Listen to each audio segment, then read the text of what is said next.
जो मुख्य उपलब्धियां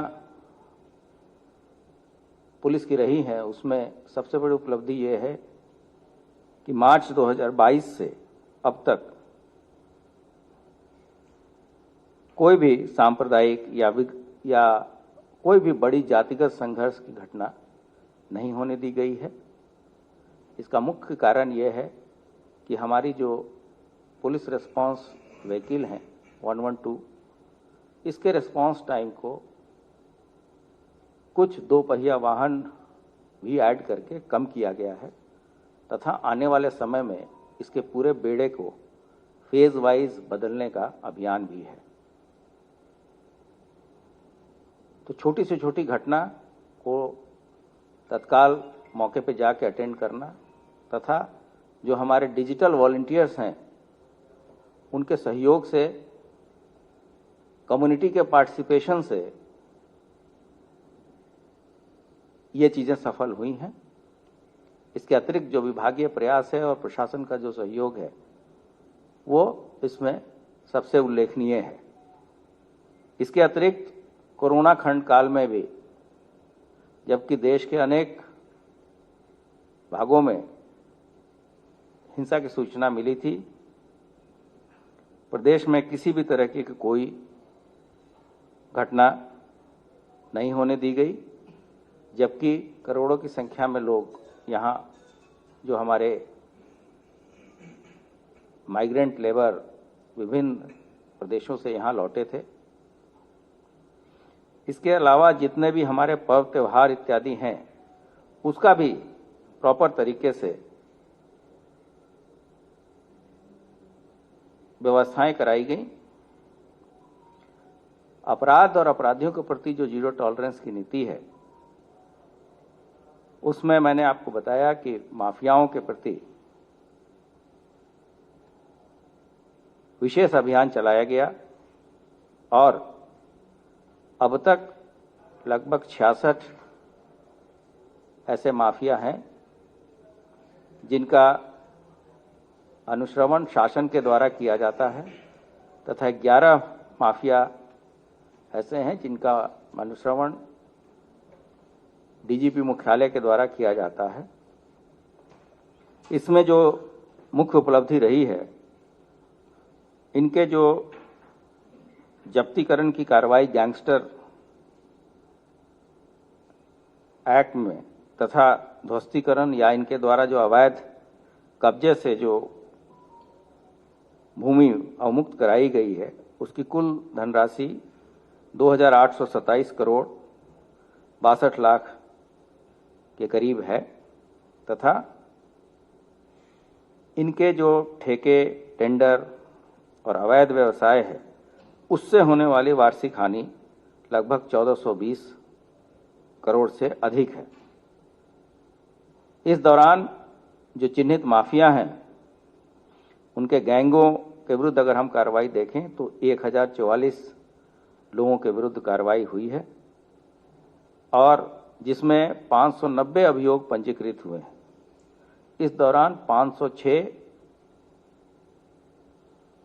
व्यक्ति गिरफ्तार किए गए हैं तथा इस दौरान इस माफिया गैंग के लोगों में से 12 लोग पुलिस मुठभेड़ में मृत हुए हैं। उल्लेखनीय सफलता इन माफियाओं के सजा दिलाने में भी प्राप्त हुई है। कुल 48 उनके सहयोगी और मुख्य माफिया के विरुद्ध कन्विक्शन हम लोगों ने इस अवधि में सिक्योर किया है। जो माफिया हम लोगों ने चिन्हित किए हैं वो प्रदेश में उसके आइडेंटिफिकेशन में, उसके चिन्हीकरण में कोई क्षेत्रीय या अन्य कोई बायस नहीं है। जो माफिया एक्टिव हैं और जिनकी सूची फील्ड से आई है उस आधार पर ही इनका चिन्हीकरण किया गया है। अगर हम बताएं तो माफियाओं के विरुद्ध जो कार्रवाई है वो रीजन, कास्ट और रिलीजन न्यूट्रल है। सभी लोगों पे उसी तरीके से कार्रवाई की गई है। जैसे कि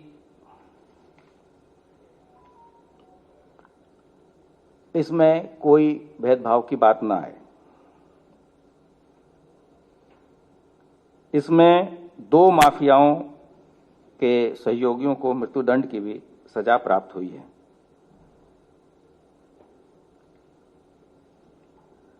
अभी तक पिछले 6 सालों में जो पुलिस कार्रवाई हुई है उसमें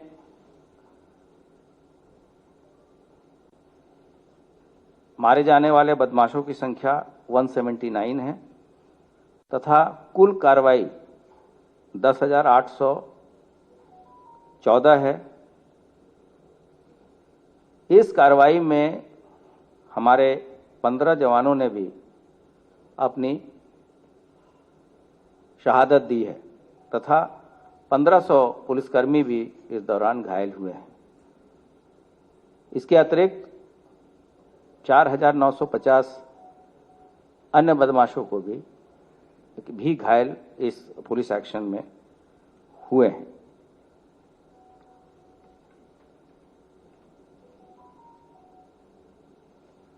इन सब का परिणाम यह है, अपराध और अपराधियों के प्रति कठोर कार्रवाई का जो परिणाम है उसके कारण जो NCRB national crime record bureau के जो लेटेस्ट आंकड़े जारी हुए हैं उसके अनुसार जो क्राइम रेट अगर हम देखें तो क्राइम रेट के हिसाब से 24वें स्थान पर उत्तर प्रदेश का नंबर है। मतलब कि ऐसे 23 स्टेट्स या यूनियन टेरिटरी हैं जिसमें अपराध की दर उत्तर प्रदेश से अधिक है। उसी तरीके से महिला संबंधी अपराधों में कि कुल अपराध अगर हम देखें तो उसमें 16वें स्थान पर हैं तथा बलात्कार की केसेस में हमारा रैंकिंग 24 है। इसका मतलब 23 राज्य या यूनियन टेरिटरी ऐसे हैं जहां पर यहां से ज्यादा क्राइम रेट है बलात्कार की श्रेणी में। जो मुख्य उपलब्धियां हैं वो हम आपके साथ शेयर करेंगे। पिछले 8-9 वर्षों में हम लोगों ने 20 कैपिटल पनिशमेंट सिक्योर किए हैं, मतलब मृत्युदंड की सजा। ये दर्शाता है कि यहाँ का जो अभियोजन शाखा है और पुलिस विभाग, इसमें बहुत ही अच्छा समन्वय है तथा इस दौरान जो भी साक्षीगण हैं उनको हम लोग प्रॉपर सुरक्षा देते हैं। इस संबंध में जो माननीय सर्वोच्च न्यायालय के विटनेस प्रोटेक्शन के निर्देश हैं उसका 100% अनुपालन कराया जाता है।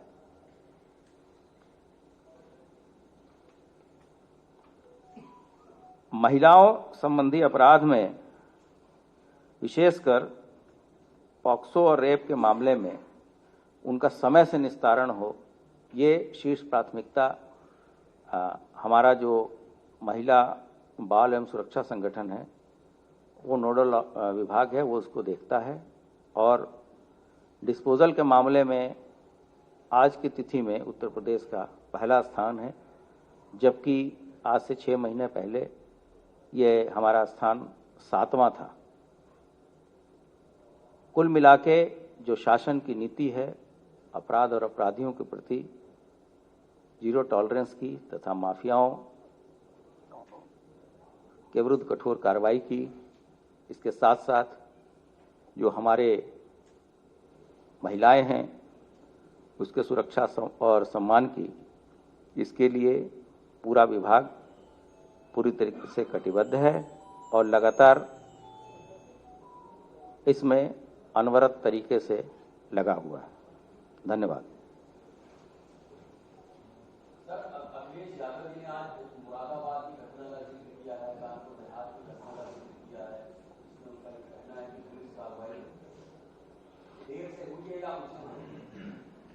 मैं किसी राजनीतिक उस पर टिप्पणी नहीं करना चाहता, लेकिन जो घटनाएं हुई हैं उसमें त्वरित कार्रवाई की गई है और जहां भी लैप्सेस पाए गए हैं वहां पनिश भी किया गया है। मुरादाबाद में इंस्पेक्टर के विरुद्ध भी कार्रवाई की गई है और उसमें गिरफ्तारियां हो चुकी हैं। जहां